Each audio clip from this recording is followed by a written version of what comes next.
How are you? I'm blessed. How are you? I'm doing well. It is such an honor and a pleasure to have you on One with Courtney Starks. Everybody, this is Tori Sho-Nuff Nelson. Oh man, thank you so much for being here. This incredible individual is a 13-time world boxing champ. First of all, first of all, I gotta just give you. I just gotta, man. I boxed one time and I'm ready for a nap. 13 times. I just wanted y'all to hear this one more time, guys. Oh man, thank you for being here. It is a pleasure to have you. I've been planning this all day, so thank you so much. Thank you for having me. Thank you so much. I'm so excited. You welcome, you welcome, you welcome. So as I was getting ready and preparing, I'm like, okay, well, how do I start? Normally, a lot of the guests that come are from the West Coast, so they don't normally get this East Coast loving. But you're from the DMV. Yes. You know what it is out here on the East Coast of town. So talk to us about growing up in the DMV area. Well, I actually didn't grow up I'm from South Virginia, North Carolina line, but I've been here for like over 20 years. So it's very different from where I'm from. Yeah. Because where I'm from is country. We got tobacco, we got trees, we got land. Out here, your neighbor is like, reach your arm through the window and pass each other shovel. But it's all love. It's all love. It's just what it is. You know what I mean? Yes. You have to be out here to explain this. Let's talk about just kind of growing up then, right? In the country and moving out here to this basically the city of of town. And what was that like for you? Because I know that you got started in boxing later on. What were your interests growing up? What did you like to do? And what sparked this interest at age 29 to get into boxing? Okay. I wanted to be, my mom was in law. She was always like first she was a correctional officer, and then she became a counselor for the maximum security inmates. So I wanted to be in law as well. And so I was like, oh, but I don't want to be in a building. Like I wanted to be a state trooper. So I passed the test and everything, except for the last part, I passed it and I got so sick. I was like, oh my God. But that's because I partied before. Of course. Okay. And then I just left. And the man called and was like, why did you leave? You passed the test. Like, all you have to do is get sworn in. No, I'm good. So, what? Yes. Isn't that crazy? Not to get all the way to the end, not even like before the end, to get to the end and be like, nah, I'm good. I'm good. Thank you, though. Yeah, thank you. Because now I know I ain't the one to be chasing nobody all day. That's not me. So let me go on to something else. Yes. So I moved here to bring my kids to have a better education because it's slow there. Yeah. So I moved here so their education could be on point. So when I moved, OMG, it was so different. Yeah. Like, it's the city. Yes. It's so fast. Where I came from, it was so country, love. And I tell people, we came here packed like the Beverly Hillbillies. we had dirt bikes, we had the go-karts. And I mean, it was crazy. And you can't do that kind of stuff. Can't do it. Because they're looking at you like, I don't know where she thought she was going, but you ain't coming here with all of this. I'm telling you. So, but once I started networking, I started getting around, talking to people. Oh my goodness. It's so, love, not that it's about all money, but it's so easy to make money here. Yes, yes. Because everybody is hustling. Everybody is like in this race to win. You know what I mean? Yes. Yeah. And it's some rude people because the city, they don't have time to sit and talk to you. No. Like from the South, and down South, you don't have no strangers. Like you wave, you talk to everybody, don't even know, never seen them a day in your life. Yeah. Yeah, they broke me out of that real quick. Yes.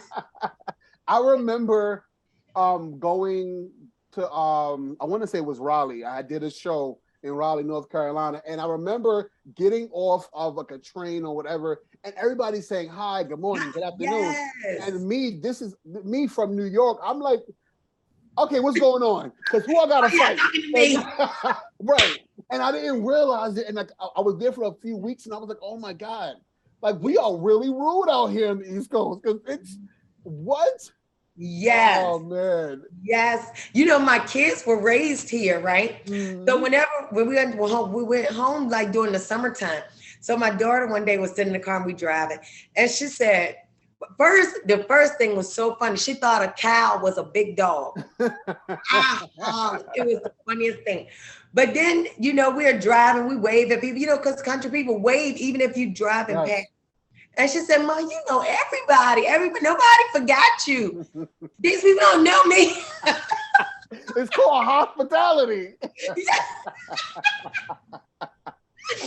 But here, they don't see that. They don't see it. So thank God that my mom would take them in the summertime and teach them the country living. So they can get that level of respect, which is so needed. You know what I mean? It's so needed in today's time. You know, and as for yourself, kind of being out here for 20 years and learning to get accustomed to this way of life, what inspired you to want to get in a gym at age 29 and go for boxing?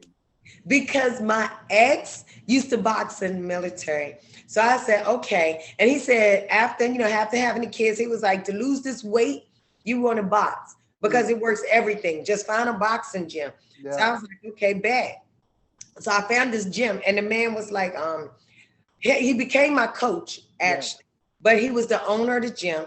And he said, what do you want out of this? I was like, I'm just coming to lose weight. Mm-hmm. Like I've been fighting. I'm the only girl of boys, and I'm the baby. So I've been fighting all the time. I just want to lose weight doing it. So he was like, would you compete? You know, you thought about competing? No. You gonna pay me? He was like, if you're good enough, you'll get paid. I was like, because what I won't do is just be getting punched in my face for free. Right. Come on.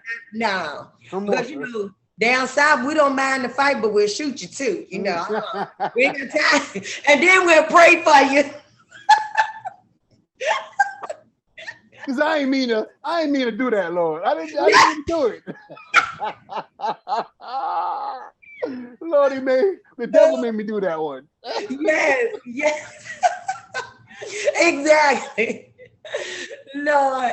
So I started at 29. I went to the gym, and you know, he let me take classes for a while before, but he came to me, approached me one day and was like, he was training this other female for her fight. Now he had been training her for a while. And he was like, you want to try sparring tonight?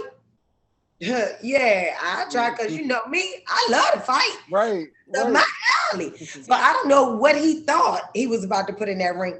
I get in the ring because he had been watching me on the cameras. Yeah, so he was like, okay, we're going to use her as a punching bag, as they thought. Right. So, and this girl, let me tell you, she was every bit of like maybe 6 feet. Right? I mean, straight muscle, not an inch of fat. Right. Her fight was within a month or so. Yeah. And so they wanted me to just move around because they saw that I was just a banger. And so they was like, okay, we're going to, you get in with her. Okay. So I'm getting in, and I'm like, all I know legally is what I've learned in the class. Right. He was like, okay, just use it. Bet. When I say I drug her, I beat that girl. It only took that one punch. I beat the brakes off her. one of the guys on outside the ring, he shook his head. He said, "That's your fighter right there." And you know what? The girl ain't never fight the fight. Oh wow! She pulled out, and when I had my first fight, she came to my first fight. She supported me and everything, and she said, I would have never been able to do this. Oh my God. Yes. It's so crazy how sometimes people's doubts in you can stir something up. Like, okay, so they think that I'm not gonna be able to do this. But let me show them something real quick. Exactly. Because they ain't know they had a country girl in their ring. Right, at all. Yes. Sure, we throwing wood and stuff. So you get to this, so you finish this, you knock this girl out, and do you kind of say to yourself, I could do this? Or are you trying to go back to normal way of just working out? No, I knew I could do it. I got brothers. I've been fighting from day one. Yeah. So I knew I could do it. Like, I don't think I lost no fight growing up in school, got put out all the time. But God, hallelujah, thank you, Jesus. Won't he do it? Come on. Won't he do it? Oh, man. Yes. But you know what? After that, my coach was like, the man that owned it, he said, no, I need to train you. I said, okay. He was like, you're going to fight. Yeah. And I started training. And I'm telling you, like, I loved it. I always been an athlete. And fighting was I was good at it. Yeah. So I was like that. I loved it. So how do you, and I always love this, right? Because you're 29, you have children. How do you go back home and go, mommy about to be a boxer? How do you have this conversation? You know, and they was little, so that helped. Yeah. So I just went and I just was like, the next day I was like, oh, we're going to the gym. And they like, okay. You know, they was little. They was like, all right, whatever mommy say, we're going. So my daughter is a me. She's a strapper. And she's the youngest. So at this time, she had to been like 4. She wasn't even in school yet. Wow. So I think she had to been like 4 or 5. So we get to the gym the next day. I'm getting there and sparring is about to start. So I'm fighting. All I can hear is my daughter saying, get her, mommy, get her, get her. But I can't tell them ran because you got to keep your eye on it. But then I hear this bawling, crying. So I'm like, I know that's not my daughter because I hear her saying, get it. So once the bell ring, I go back to my corner, I look, my son, and he's older than my daughter. He's like 3 years older than my daughter. He's bawling. Oh, man. He was not for it at all. But then he got better. Of course, once they realize what's going on, you know. So having part of your journey be having to raise kids, and I think people think that, you know, you get into the ring, you start boxing, and then it's it. But no, there's so much thing that you have to do because it's the lead up. I read that you had 3 jobs. Yes. You had 3 jobs while trying to make it in this industry. How did you even, first of all, I had 1 job and I was ready to quit. I don't even understand how people do 3, but how were you able to manage? You know, people ask me that all the time. All I can say is, but God. Come on. But God, because it's no explanation. It's no. I would wake up, I'm telling you, at like 5 in the morning, 6 in the morning. I got to be at my bus at a certain time. I was driving school bus. Then I have to have my kids ready because I got to get them to school. And then after the first route, after I would do my kids, I would drop the bus. No, I drove the bus to the gym, did a first workout for an hour, go home, shower, go to the school, work in the school, go pick up the kid. By that time, now it's time to go pick up all the kids on the bus from school, take them home, take my own kids home, wait for the babysitter, and then go either, if on my off days, I would go back to the gym for more hours to work out, or I would go to IHOP and work overnight. Oh my goodness! To get off about 1 or 12 or 1 o'clock in the morning to go home, shower, go to bed, start my day all over, and then fit in training.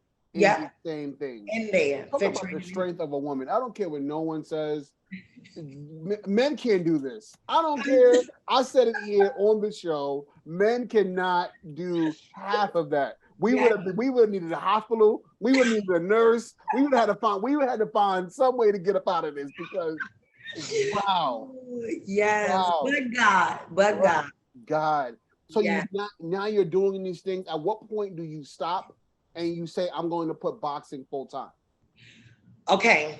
When I started boxing professionally, I started making money.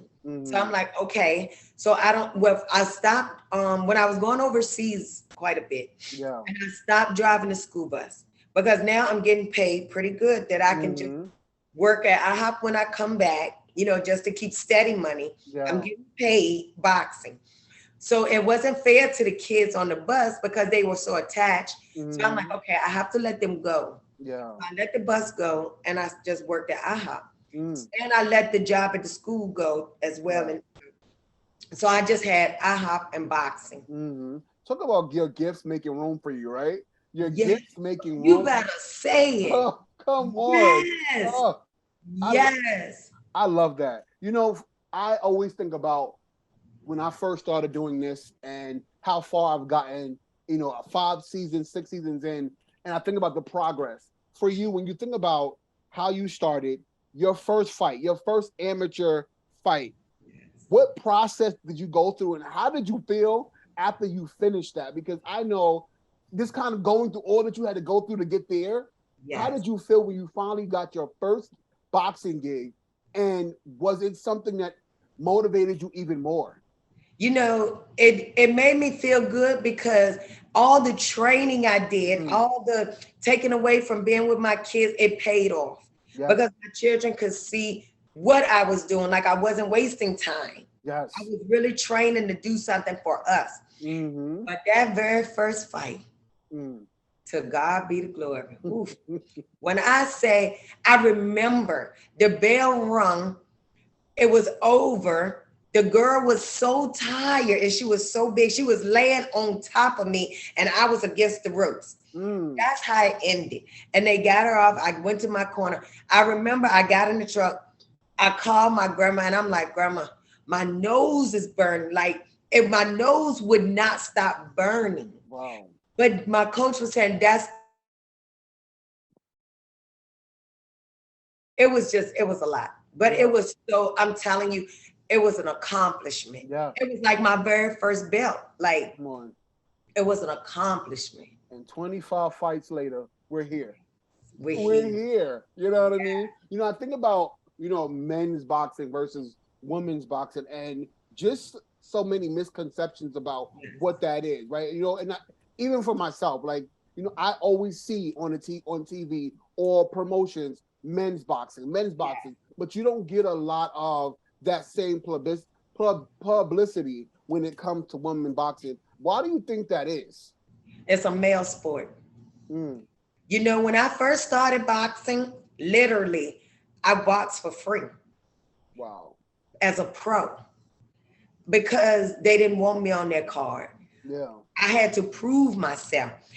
I'm going to say I didn't box for free. I paid them. To box. I sold crazy tickets. I sold tickets because that's how they say you got to get butts and seats. Yeah. And that's how you get the publicity of whatever, you know? So when I say I sold tickets, that's how my name started coming. They was like, yeah, okay, there's a female Joe Frazier. So, all right. So then it started building and building. I think at least 2 fights I paid. My coach and I paid to get on. Wow. To walk away with a victory and no money.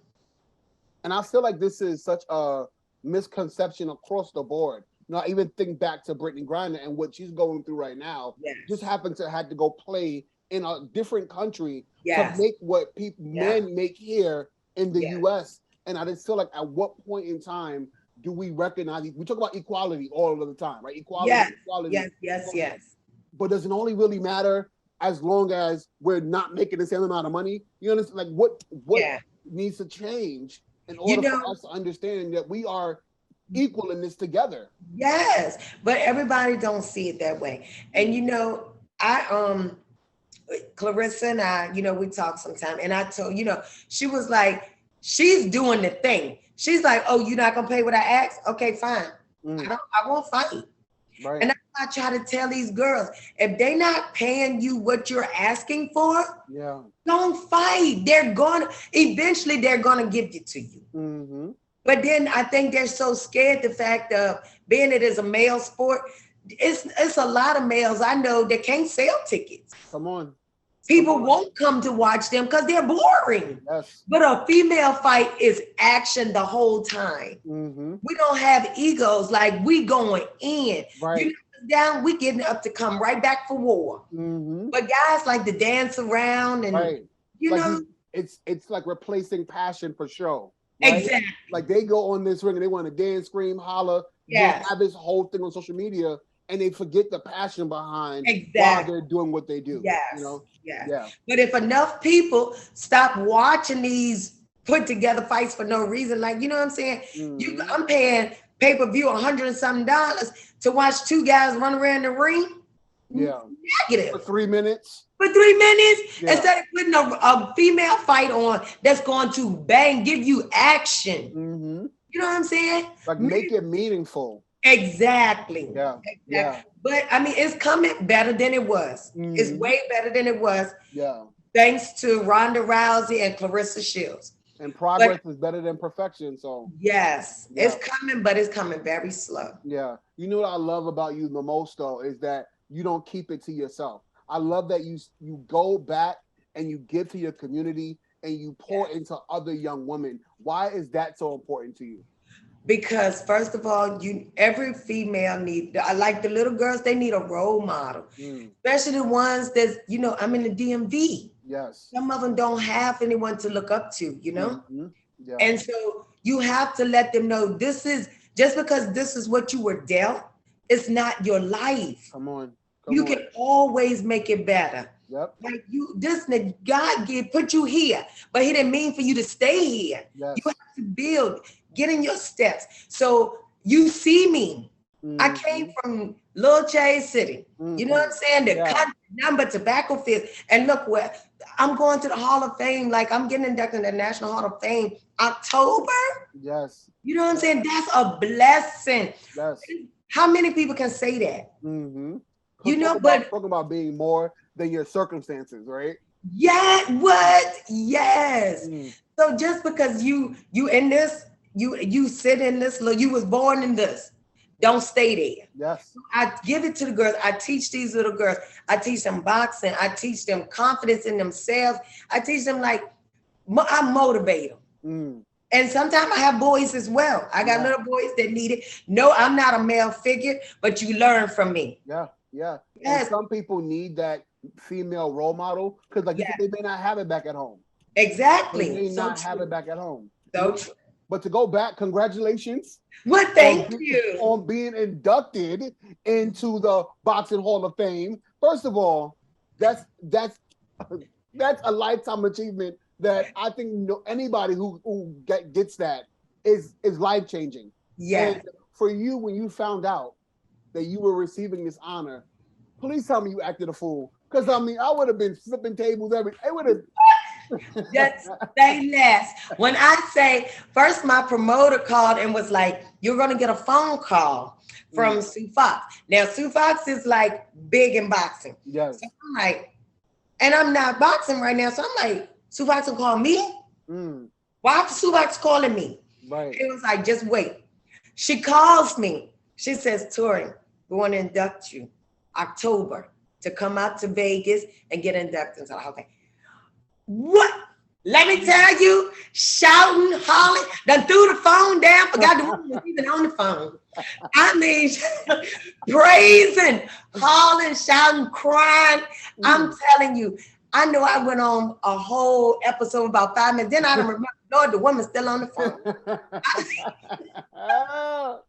Oh my goodness.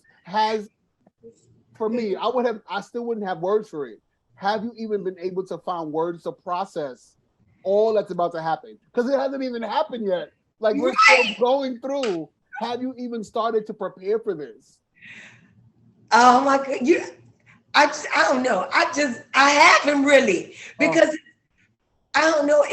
I accept it, but it's not in there yet. Like, girl, this is your life changing. Like you got it. It ain't hit yet. But you best believe to get to Vegas, I think soon as I land in Vegas, and to see my name out there at the little, I hope they got cameras because it's on. It is on. So to be able to go back and have a conversation with your younger self, right? The one who was trying to be like their mom, the one who was raising these young kids, holding down 3 jobs. What would you say to her right now if you could have a conversation? First, my younger self, I'd have said, girl, sit down somewhere. You're doing too much.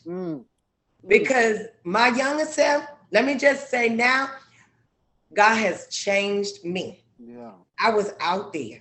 I was so bad. I was doing things that you shouldn't have been doing. You know, right now, I thank God. You know, I'm out of that life. You know, I was dealing drugs. I was selling guns. Like, it was bad. But I would have told my younger self, sit down. That's not you. That's not who God put you here to be. You setting yourself back for your blessing. Come on. You know? So once I got out of the area, I got my husband, I had my kids. You know, God said, okay, now that you done sat down, I can work with you. That's right. Like, you focused on me now. It's time to move you. Yeah. And you know what? He is moving a sister. You heard me? Come on. Glory. He is moving a sister. And see, I think people get this misconception that it has to happen at an early age. It has to happen in your teens. It can happen whenever God is ready to move you. Amen. Whenever he feels that you are ready to go into that space, he'll take you there. 20, 30, 40, or 50. It doesn't make a difference. You know, I went to a fight out in Miami. We went out to Miami, my coach and I. And this man, when I got in the ring to fight, that man said, she all washed up. Oh, no, he didn't. Yes, he did. And my coach told him, he said, sit down and watch. Sit down and watch. He said, she old, but she got hands. Come on, let him know. Yes. Let him know. Come on, age is nothing but a number. For real. Yes. Nothing. Because what God got for you, you gonna do it. It don't matter how old you are. Come on. Come on. So if you could think about anything that's coming up next that we can support and be a part of, what are those things and how can we please? Yes, thank you. I'm about to start. I'm doing a public speaking tour. Okay. So yes, I will try to keep it on Facebook and Instagram when I'm going and where I'm going. You guys come out, come and support. You know, I have the Hall of Fame coming in October. Yes, I'm so excited. And that's it. Like if anybody wants to help support me, you can cash out me. No, let me see what it was. I think it's $ capital S for Sho-Nuff Nelson. Okay. And you can follow me on my Instagram at Tori Sho-Nuff, or come on my Facebook page at Tori Nelson. And if you want to book me for speaking engagements, contact Desiree Benson at DesireeBBB@gmail.com. Oh man, it has been such a pleasure just getting to know you a little bit more. And once again, congratulations. Thank you. It is well deserved. It is well deserved. I will be over here in New York rooting you on because it's somebody got to get lit over here for you on this side of town. You know what I mean? And we're gonna keep supporting you and following you. Everybody, thank you so much for tuning in. Please make sure you are following Tori Sho-Nuff Nelson. And thank you for watching another episode of One on One with Courtney Stuck. I love you for watching. Have a good one. Bye. Bye.